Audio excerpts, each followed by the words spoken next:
que la lluvia no haya generado algún problema. Menos mal que estamos por la vía virtual, porque la transitabilidad es una epopeya en nuestra capital y lugares adyacentes con la lluvia, ¿verdad?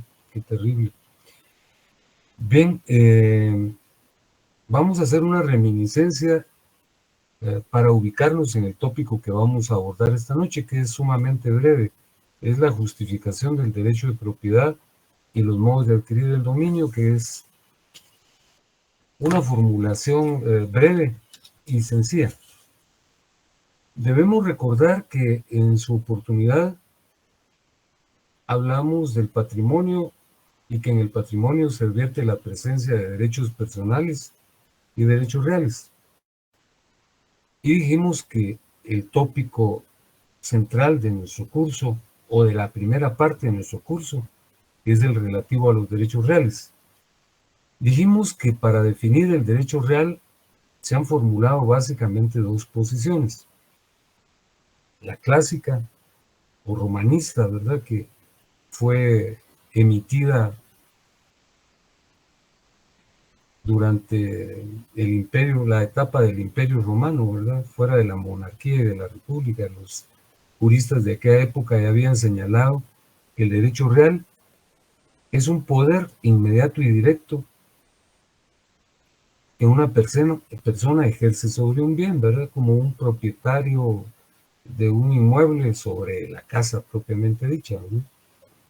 Y dijimos que esa definición prevaleció durante mucho tiempo, realmente durante siglos, hasta que a principios del siglo XX y finales del siglo XIX apareció Wittgenstein con su famosa teoría personalista, señalando que no era viable ni lógico que existiera una relación jurídica entre una persona y un bien.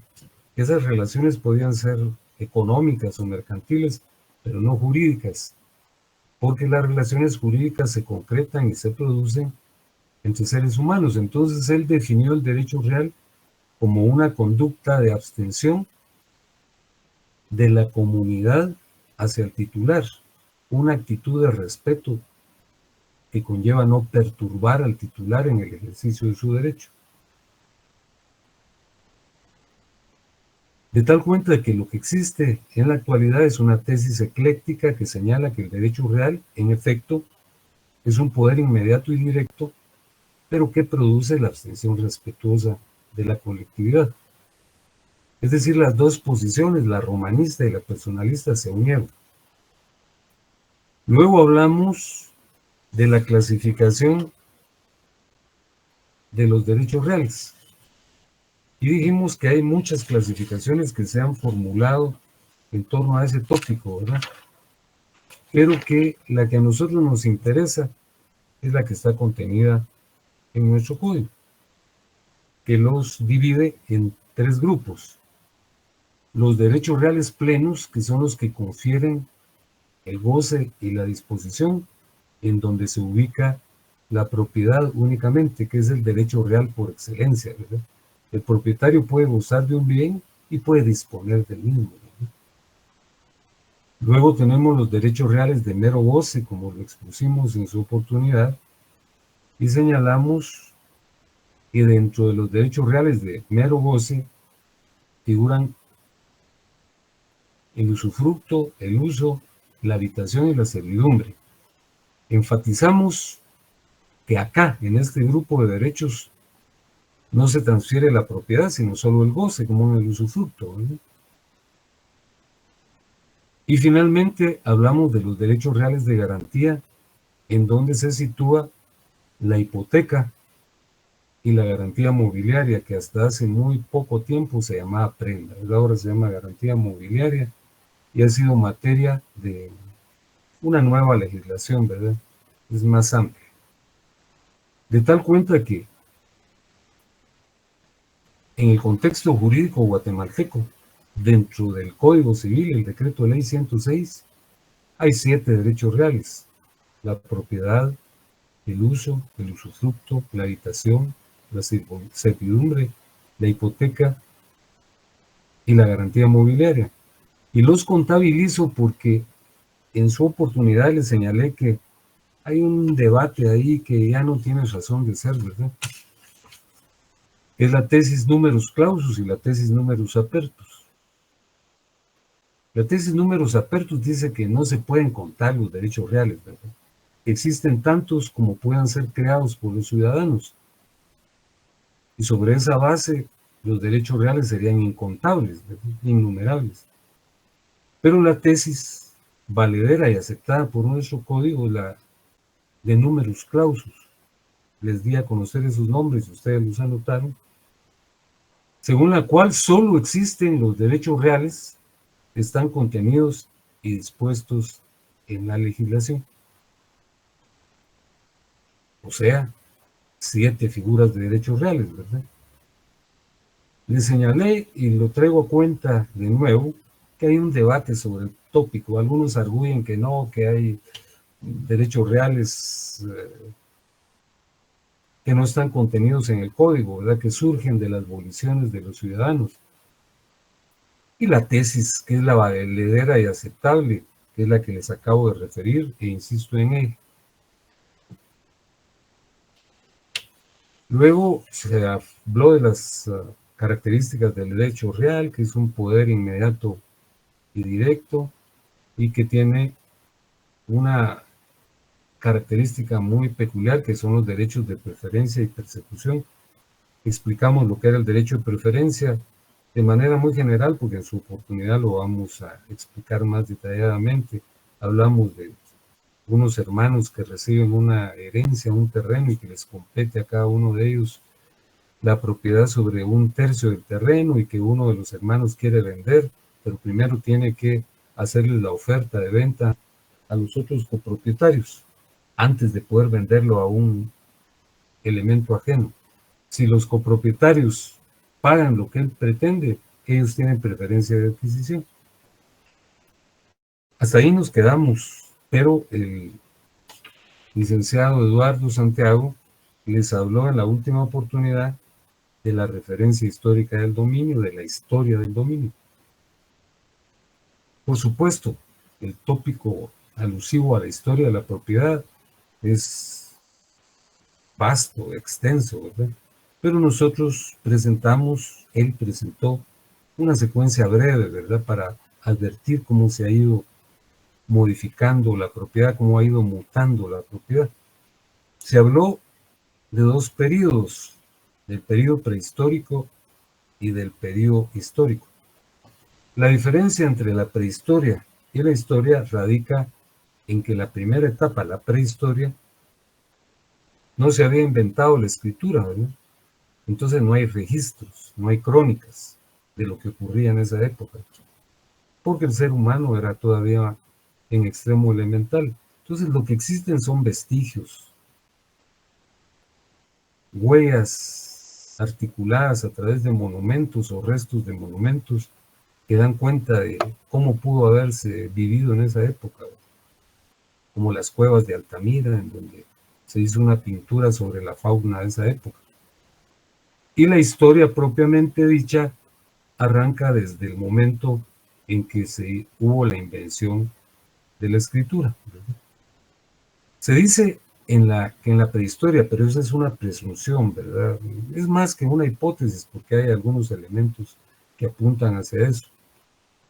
La primera forma de propiedad que existió en la prehistoria fue la propiedad mueble, ¿verdad? La humanidad era propietaria de las pieles con las que se cubría, o de sus armas elementales como sus hachas y probablemente lanzas. ¿Y por qué solo existía la propiedad mueble?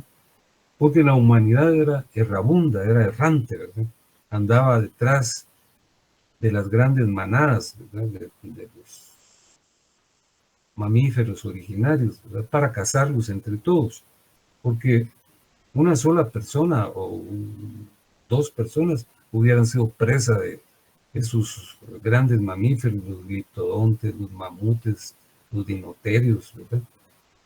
Entonces los cazaban entre todos y eran errabundos, andaban detrás del rebaño. Entonces solo tenían sus armas, ¿verdad? Y sus pieles para cubrirse. Pero en eso ocurre un suceso luminoso en la historia de la humanidad, que es el advenimiento de la agricultura. Que ese es un suceso muy importante, realmente trascendente, ¿verdad? ¿Cómo fue que el hombre descubrió los procesos relativos al crecimiento de las plantas y al aprovechamiento de los frutos? Y entonces se convirtió en agricultor. Y al convertirse en agricultor, surgió la propiedad inmueble, ¿verdad? Porque ya fue propietario, entre comillas, de la tierra en donde sembraba. Luego surge la Edad Antigua, con todas sus culturas, ¿verdad? Los egipcios, los persas, los judíos. En esa época ya existía la escritura y tenemos noción de lo que ocurrió en esas culturas, ¿verdad? Añejas. Una de las formas de propiedad fue la propiedad religiosa. La mayor parte de religiones conciben que este mundo, y no solo este mundo, sino el universo, fue creado por un ser superior, ¿verdad? Ya ven ustedes cómo hay un relato bíblico en donde en 6 días fue creado el universo, ¿verdad? El séptimo día Dios descansó. Pues ese es un relato que se repite en las culturas antiguas, ¿verdad? Por ejemplo, los egipcios consideraban que todo lo que existía había sido creado por Amón-Ra. Y como los faraones eran hijos de los dioses, ¿verdad? Y a veces eran los mismos dioses, eran dueños de todo lo que existía y benevolentemente, entre comillas, distribuían la tierra dentro de los vasallos, balbacinos y balbasores, ¿verdad? Entre sus sirvientes, ¿verdad? Entre sus súbditos. Esa era la propiedad religiosa. Los sacerdotes jugaban un papel fundamental en el ejercicio de esa propiedad, ¿verdad? Luego apareció la propiedad colectiva o tribal, ¿verdad? En donde la propiedad era de la colectividad y se distribuían los productos agrarios entre todos, porque las colectividades eran numerosas, pero no tanto, ¿verdad? Se constriñó la propiedad colectiva cuando hizo su aparición la propiedad familiar. Entonces era la familia la que generaba la casa o el cultivo y se lo distribuían dentro de todos los miembros de la familia. Pero fue muy importante y se suscitaron también las formas de propiedad en la antigua Roma. Y les explicó el licenciado Santiago que habían 2 tipos de propiedad: la propiedad quiritaria y la propiedad bonitaria. Esa es una pregunta de examen, definitivamente, ¿verdad? Establezca la diferencia entre propiedad quiritaria y propiedad bonitaria. La propiedad quiritaria era la que correspondía a los romanos. Los romanos eran un imperio y como tal eran discriminadores y racistas, ¿verdad? Excluyentes. Entonces, la propiedad quiritaria solo correspondía a los romanos. Y una de las características era que la ley protegía al propietario, protegía a los romanos, en tanto que la propiedad bonitaria correspondía a los habitantes de los pueblos que habían sido conquistados por Roma y no gozaba de la protección legal, ¿verdad? Los poderosos, los dominadores que eran los romanos, podían despojar a las personas de las provincias sometidas por Roma de su propiedad. Ellos no podían articular ninguna defensa porque no tenían protección legal. Esa era la propiedad bonitaria. Bueno, si se afectaba a los romanos, entonces sí, ¿verdad? Esa era la propiedad quiritaria, era la propiedad del primer grado. Termina la Edad Antigua con la caída del Imperio Romano, ¿verdad? Y surge la Edad Media, que fue una edad también horrísona, en donde existía un dominio de los monarcas y de los señores feudales. La propiedad se atomizó, ¿verdad?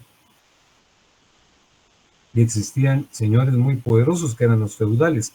A los señores feudales les correspondía la propiedad directa o el dominio directo, y a los vasallos el dominio útil. ¿Qué quería decir eso? Que los vasallos eran los que cultivaban la tierra, los que la hacían producir, y de la producción que se generaba tenían que entregar partes muy significadas a la iglesia, ¿verdad? Le pagaban el diezmo y le entregaban parte de la cosecha al señor feudal. Entonces el dominio directo era de los poderosos y el dominio útil de los agricultores, de la gente que cultivaba la tierra. Ese esquema se mantuvo hasta finales de la Edad Media, tal vez hasta la Edad Moderna. El feudalismo fue decayendo, ¿verdad? Y no fue sino hasta que advinieron ciertos sucesos, como por ejemplo la Revolución Francesa, como por ejemplo la Revolución Industrial, los movimientos independentistas de América, ¿verdad? Que se propició una variación en la propiedad, la cual se acentuó hacia 1917, porque ya había una estructura capitalista. Pero en 1917, con la revolución de la Unión Soviética, apareció el socialismo y su expresión extrema, que es el comunismo, que casi no llegó a concretarse ni en la propia Rusia ni en la propia China, ¿no? Pero sí modificó la estructura social al punto de que se suscitó una tensión entre los países que representaban las dos formas de propiedad. El capitalismo, que tiene por sustento la propiedad privada, y el socialismo, en el cual los medios de producción pertenecen al Estado. La verdad es que se propició una caída del socialismo, ¿verdad? La Unión de Repúblicas Socialistas Soviéticas decayó y se desintegró, y existen enclaves socialistas, pero con una enorme propensión al capitalismo, ¿verdad? Ahí es donde nos quedamos, y hoy vamos a hablar, como les decía, de dos temas: de la justificación del derecho de propiedad y de los modos de adquirir la propiedad. Así es que les presento el temario, que es el siguiente.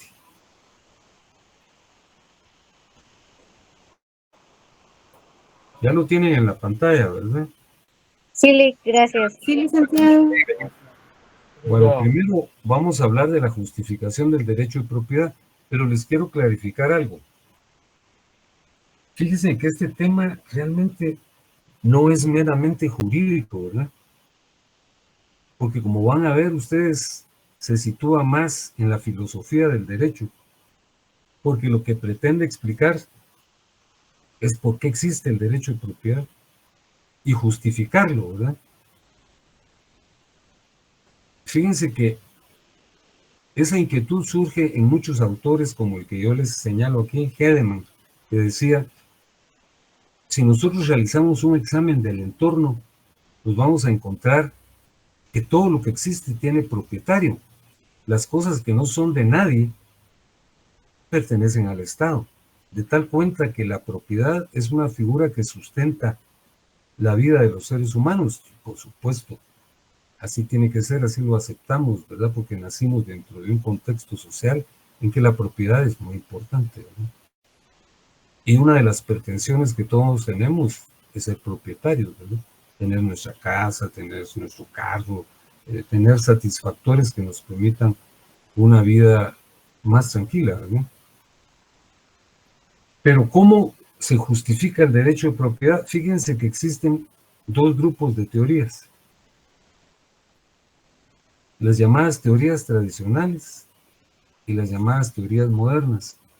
Realmente la diferencia entre unas y otras, como lo vamos a ver seguidamente, es simplemente el nombre, ¿verdad? Porque todas tienen el mismo enfoque. Las teorías tradicionales son estas cuatro: la teoría de la ocupación, la teoría del trabajo, la teoría de la convención y la teoría de la ley. Y se les llama tradicionales porque son las más antiguas, ¿verdad? y a las otras se les llama modernas porque fueron expuestas en un lapso muy próximo al siglo, a nuestro siglo, ¿verdad? Pero realmente, como vamos a ver, la diferencia es el nombre. Me refiero a las teorías tradicionales. Fíjense que aquí, les repito, está la teoría de la ocupación, la teoría del trabajo, la teoría de la convención y la teoría de la ley, y todas tienen un sustrato que no es meramente jurídico. Por ejemplo, la teoría de la ocupación tiene un sustrato histórico, explica cómo surgió la propiedad, pero no la justifica, ¿verdad? ¿Cómo surgió la propiedad? Pues ya lo dijimos hace unos minutos cuando hablamos de la prehistoria, ¿verdad? La humanidad era errabunda, andaba detrás de los grandes rebaños para cazarlos, luego pasó de ser errante a ser sedentaria y surgió la agricultura y con ella la propiedad inmueble. Entonces, se explica, según esta tesis, el advenimiento de la propiedad porque la humanidad inicialmente lo que quería era resolver sus problemas básicos, por ejemplo, la alimentación. Entonces, tomaba, por ejemplo, los frutos o cazaba los animales, es decir, los ocupaba. La tesis de la ocupación explica que la propiedad es un mecanismo inicial del hombre, un mecanismo instintivo que surgió en la prehistoria para resolver sus problemas de subsistencia. Entonces, como les señalo, esta no es una tesis jurídica, sino histórica, porque nos está precisando en qué momento surgió la propiedad. Y la justifica señalando que era para resolver problemas de subsistencia. Pues, la humanidad quería comer, pero entonces tomaba lo que estaba a su alcance, es decir, lo ocupaba. Luego tenemos la teoría del trabajo, que es una teoría que es básicamente una manifestación ideológica, ¿verdad? Porque manifiesta que la propiedad, para ser legítima, solo se justifica con el trabajo. Quienes trabajan y producen son los únicos que están legitimados para ser propietarios. Entonces señala que la sociedad es injusta porque hay muchas personas que no producen, ¿verdad?, sino explotan a las grandes masas de población y son propietarios, ¿verdad? Y se ejemplifica, por ejemplo, aquí en el contexto nacional, con el advenimiento de los españoles y la invasión a las culturas primigenias. Los españoles vinieron y despojaron a nuestros abuelos, a nuestros antecesores, a nuestros antecedentes de su propiedad, ¿verdad? La hicieron explotar y los pusieron a ellos a trabajar. Entonces, según esta tesis, la única y verdadera propiedad es la que se justifica con el trabajo, ¿no? Es más claro en las culturas de origen inglés, ¿verdad? Por ejemplo, en los Estados Unidos de América, que llegaron y casi que acabaron con las culturas primigenias, ¿verdad? Y las sometieron a un aislamiento terrible. Entonces, según esta tesis, que es ideologizada, la única propiedad legítima es la que proviene del trabajo. La teoría de la convención es una teoría que ustedes de seguro ya estudiaron, y si no la estudiaron, pues ya la citaron en los cursos introductorios, la estudiaron en sociología, ¿verdad? Indudablemente. Según esta tesis,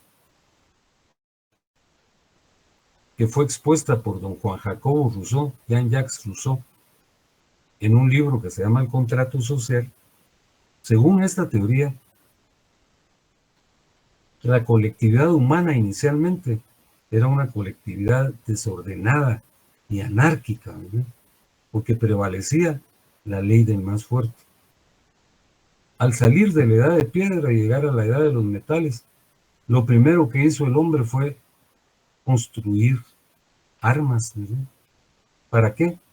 Para someter a los pueblos más débiles y explotarlos. Entonces se vivía dentro de un clima absolutamente bélico, dice Rousseau, ¿verdad? No había un norte, un mecanismo ordenador de la sociedad. Entonces, para evitar ese desarreglo en el que se vivía, la humanidad creó un ente superior que es el Estado. Entonces el Estado vino a organizar la sociedad y hacerla, entre comillas, civilizada. Y dice Rousseau que al crear el Estado, se crearon una serie de figuras jurídicas, una serie de instituciones, y dentro de ellas se creó la propiedad. Entonces, según esta tesis, la propiedad es producto del contrato social. El contrato social no fue un contrato en donde toda la colectividad fue a la oficina de un notario, porque ni siquiera había notarios, ¿verdad? Sino a lo que se refiere Rousseau es que hubo un pacto tácito, ¿verdad? Ya la gente estaba cansada del desorden y de la anarquía, ¿verdad? Y de la injusticia, entonces creó el Estado con todas sus instituciones. Y dentro de ellas estaba la propiedad. Pues quién sabe, ¿verdad? El origen indudablemente pudo ser eso, pero quién sabe si el Estado vino a ordenar o a desorganizar la sociedad y a crear más injusticia y desigualdad.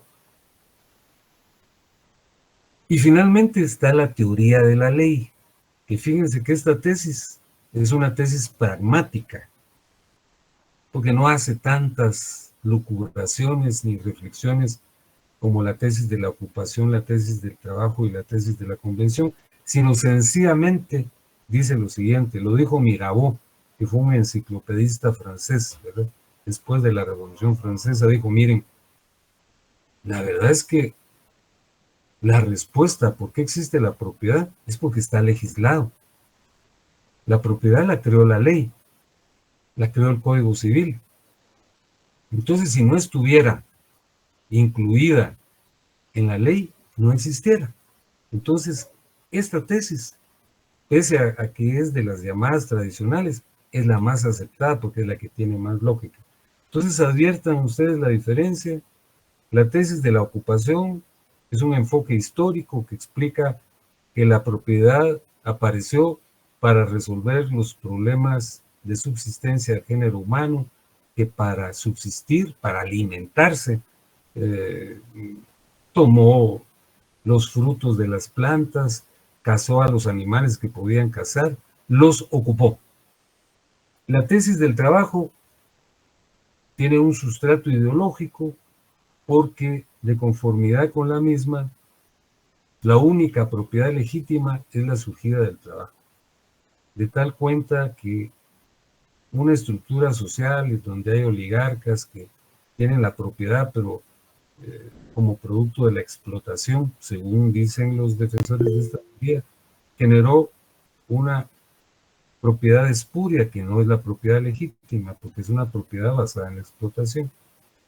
Una tesis sociológica que trata de explicar el origen de la propiedad con un criterio bastante lógico y aceptado, es la contenida en el libro que se llama El Contrato Social, que fue escrito por Juan Jacobo Rousseau.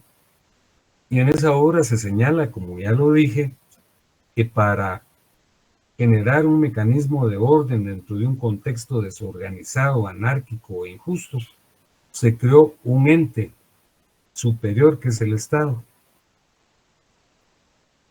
que es producto de un contrato social, dicen, ¿verdad? Pues que no es un contrato como los que se conocen en el derecho civil, ¿verdad? Que uno va con un notario y él lo autoriza, sino esta fue una convención tácita. Ya cansados de tanto desorden, se creó el Estado para regular la vida humana, y al crear el Estado aparecieron una serie de instituciones y dentro de ellas la propiedad. Y finalmente le señalé que la tesis que parece más sustentada, más lógica, más pragmática, es la formulada por Mirabeau, quien dijo llana, simple y sencillamente que la propiedad existe porque fue creada por la ley. ¿Por qué ley? Por el Código Civil, ¿verdad? Si no estuviera ahí, no existiera. Estas son las tesis tradicionales. Y las tesis llamadas modernas prácticamente son una repetición de las otras, ¿verdad? Como van a ver, sobre todo las dos primeras, ¿verdad? Repiten o replican la tesis de la ocupación. Fíjense que la primera de estas tesis denominadas modernas señala que la propiedad es una extensión de la personalidad. ¿Se recuerdan que nosotros señalamos que la personalidad es una investidura jurídica que permite al ser humano incursionar en el mundo del derecho? Entonces, es una extensión de la personalidad, dice esta tesis, porque es un mecanismo que nos permite subsistir. Es lo mismo que dice la tesis de la ocupación, ¿verdad? Solo que formulada de manera distinta, una extensión de la personalidad, un mecanismo para subsistir. Y la otra teoría, igual que la anterior, lo que señala es que la propiedad es una herramienta para lograr una vida mejor. Es decir, se dan cuenta que estas dos tesis denominadas modernas son las que coinciden con la tesis de la ocupación. Y finalmente aparece una tesis que durante una época fue muy reconocida, que era es una tesis formulada en una encíclica de la Iglesia Católica, ¿verdad? Que lo que asevera es que la propiedad es un mecanismo para que el hombre y la mujer se realicen como individuos, como miembros de la familia y como integrantes de la sociedad. Como individuos, el individuo se desarrolla en base a los elementos que tiene dentro de su contexto de pertenencia, ¿verdad? Y la familia pues, se desarrolla también en base a la propiedad, ¿verdad? Pues, la familia quiere tener una casa donde vivir, un vehículo que lo transporte, que permita resolver las necesidades básicas como llevar a los niños al colegio. Y la sociedad misma propugna por la propiedad, generando mecanismos de producción para dar satisfacción a las necesidades de los ciudadanos. Entonces, la tesis valedera, a mi juicio, y a juicio de los tratadistas, yo no soy tratadista, ¿verdad?, sino soy un simple profesor, es la de la ley, la de Mirabeau, que la propiedad existe porque fue creada y regulada por la ley. Ahora vamos a hablar de los modos de adquirir el dominio. Fíjense que los modos de adquirir el dominio o la propiedad, porque ya señalamos que la palabra dominio es sinónimo de propiedad. Cuando hablamos de propiedad estamos hablando de dominio. Fíjense que es poco utilizada esta acepción, pero es correcta, ¿verdad? En algunas instituciones se utiliza la palabra dominio. Por ejemplo, si vamos al registro y revisamos las inscripciones, se llaman inscripciones de dominio. Son inscripciones de propiedad, ¿verdad? Entonces ahí advertimos quién es el propietario de un bien, a quién se lo vendió, quién ejerce la propiedad o dominio, ¿verdad? Entonces, los modos de adquirir el dominio son todos aquellos sucesos o acontecimientos que hacen surgir la propiedad. Los modos de adquirir el dominio, repito, son todos los sucesos o acontecimientos que hacen surgir la propiedad. Los modos de adquirir el dominio pueden ser de dos clases. Pueden ser originarios y derivativos. Son originarios los que hacen surgir el dominio o propiedad por primera vez. Y son derivativos los que transmiten un derecho de propiedad que ya existía. Les traigo a cuenta, para ejemplificar los modos originarios de los modos derivativos, les traigo a cuenta, digo, un ejemplo citado por don Federico Puig Peña. Él señala que en la prehistoria los seres humanos no tenían vajillas, ¿verdad? Entonces, ¿dónde guardaban el agua?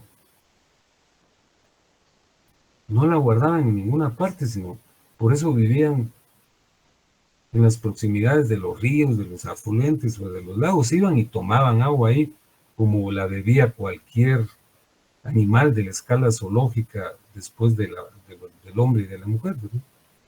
Pero dice Ruiz Peña, eso se lo imagina, lo presupone, que en un momento el hombre tomó en el cuenco de sus manos el agua, ¿verdad? Y la bebió. Y por supuesto la mantuvo ahí segundos o un minuto, ¿verdad? Y luego se escapó dentro de la comisura de los dedos. Pero el intelecto humano, aunque fuera un hombre prehistórico, advirtió que él podía crear un adminículo semejante al cuenco de las manos, y tomó barro e hizo una vasija inicial, ¿verdad?, para guardar agua. Una vasija primitiva, ¿verdad?, una palangana primitiva. De seguro que el sol la secó y la endureció, o si había descubierto el fuego, la calentó para endurecerla, ¿verdad? Ese es un modo originario de adquirir el dominio, porque la vasija, el cuenco, el recipiente, no existía. Existió hasta que el hombre lo elaboró, lo construyó. Indudablemente hizo uno, pero después, entusiasmado, hizo varios, ¿verdad? ¿Y qué hizo con todos los demás? Porque no le servían. Probablemente los cambió con otro semejante. Tal vez recibió una piel o recibió un hacha o una lanza a cambio de esos adminículos. Entonces los que adquirieron, los seres humanos que adquirieron el cuenco en un segundo momento, los que lo cambiaron por la lanza, lo adquirieron a través de un modo derivativo. El alfarero prehistórico lo adquirió de un modo originario porque él lo construyó, él lo elaboró. Y los que lo adquirieron de él a cambio de otro bien, esos son los modos derivativos. Entonces los modos originarios son los que hacen surgir el dominio por vez primera. Y los modos derivativos son los que transmiten un derecho de propiedad preexistente. Por ejemplo, para utilizar un caso menos alambicado, una persona viene y pinta un cuadro, ¿no? Lo hace con maestría y qué bonito le quedó, ¿verdad? Ese es un modo originario porque él está haciendo surgir la propiedad sobre un cuadro que pintó en una tela, ¿no? Pero luego lo vende. Entonces, quien lo compró lo está adquiriendo a través de un modo derivativo. Entonces, repito, son modos originarios los que hacen surgir la propiedad por vez primera. Y son modos derivativos los que transmiten un derecho de propiedad preexistente.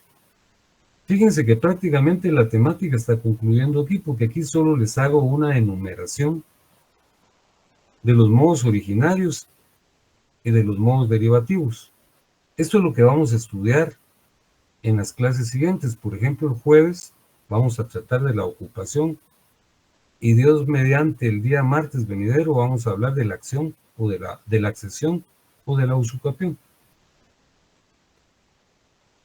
Y seguidamente vamos a hablar de los modos derivativos. Fíjense que los modos originarios que vamos a estudiar son, en primer lugar, la actividad creadora del hombre, que ya la ejemplifiqué con la actividad del alfarero prehistórico o de la persona que pintó un cuadro.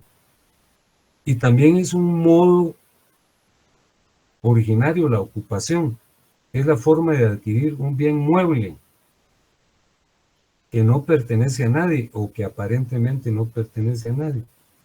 La accesión es un modo de adquirir la propiedad sobre las producciones de un bien. Por ejemplo, yo tengo un aguacatal, ¿no? El árbol es mío, pero la producción del aguacatal, los aguacates son míos por accesión. Y la usucapión es una figura muy importante, es una forma de adquirir la propiedad a través del transcurso del tiempo, en base a un justo título y la posesión prolongada, ¿no? Entonces, ahorita solo se los detallo de manera general, porque esas hay que estudiarlas pues, con relativa prolijidad. El día jueves vamos a estudiar la ocupación. Los modos derivativos pueden ser de dos clases. A título universal, es por negocios entre vivos, que son los contratos, ¿verdad? Como la compraventa, la donación, la permuta, ¿verdad? Yo compro una casa, se la compro a una persona que está viva. O me donan una casa, otra persona que está viva. O se hace una permuta, cambio una casa por otra. Es negocios entre vivos. Pero también la propiedad puede transmitirse, como lo vamos a ver oportunamente, a través de situaciones mortis causa, es decir, cuando una persona ya está muerta. Esa es la segunda parte de nuestro programa. Vamos a estudiar lo que se llama sucesiones. Una persona puede transmitir la propiedad para después de su muerte a través de la emisión de un documento que se llama testamento.